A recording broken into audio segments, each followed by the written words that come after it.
তুমি কি কখনো এমন একটা মুহূর্ত পেয়েছ যেখানে সব শব্দ থেমে যায়, সব চিন্তা থামে, আর ভেতর থেকে একটা ডাক আসে শুধু আল্লাহর দিকে? সেই মুহূর্তটার নামই মুরাকাবা।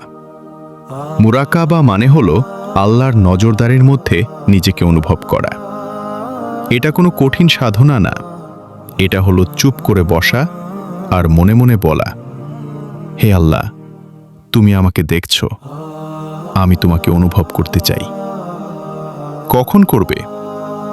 সবচেয়ে ভালো সময় হলো তাহাজ্জুদের পর, ফজরের নামাজের পর, অথবা রাতের নিরিবিলিতে, যখন পৃথিবী ঘুমিয়ে থাকে আর তুমি জেগে থাকো শুধু আল্লাহর জন্য। সেই সময়টাই সবচেয়ে মূল্যবান। কিভাবে বসবে? একটা পরিষ্কার জায়গায় কেবলামুখী হয়ে বসো, আদব কপ করে বসো, হাঁটু ভাঁজ করে বা আরামদায়ক যে কোনো ভঙ্গিতে, তবে শরীর সোজা রাখো। চোখ বন্ধ করো, হাত দুটো রানের উপর রাখো। শরীরকে শিথিল করো মাথা থেকে পা পর্যন্ত। শুরুতে কি বলবে? 3 বার গভীরভাবে শ্বাস নাও, তারপর মনে মনে বলো, আল্লাহুম্মা আনতাস সালাম ওয়া মিনকাস সালাম।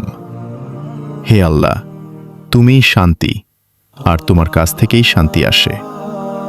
তারপর দরুদ শরীফ পড়ো একবার। মনকে সব দিক থেকে গুটিয়ে নিয়ে আসো। কি ধ্যান করবে? মনে মনে কল্পনা করো আল্লাহ তোমাকে দেখছেন, তুমি তার সামনে বসে আছো। তিনি তোমার প্রতিটি শ্বাস জানেন, প্রতিটি কষ্ট জানেন, প্রতিটি গোপন কথা জানেন। এরপর শুধু আল্লাহ শব্দটা মনের ভেতর আস্তে আস্তে উচ্চারণ করো। জিভ নড়বে না, শুধু অনুভব করবে। প্রতিটি শ্বাসের সাথে আল্লাহ, প্রতিটি নিঃশ্বাসের সাথে আল্লাহ। যদি মন অন্যদিকে চলে যায়, রাগ করো না, আস্তে করে মনকে ফিরিয়ে আনো। এটাই অনুশীলন। কতক্ষণ করবে? শুরুতে 5 থেকে 10 মিনিট যথেষ্ট, ধীরে ধীরে বাড়াও।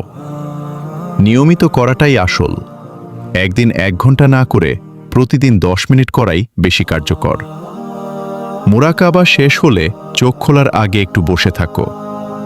মনে মনে বলো, হে আল্লাহ, এই মুহূর্তের শান্তি আমার সারাদিনের পাথে হোক। এই ছোট্ট অভ্যাসটাই একদিন তোমার জীবনকে বদলে দেবে।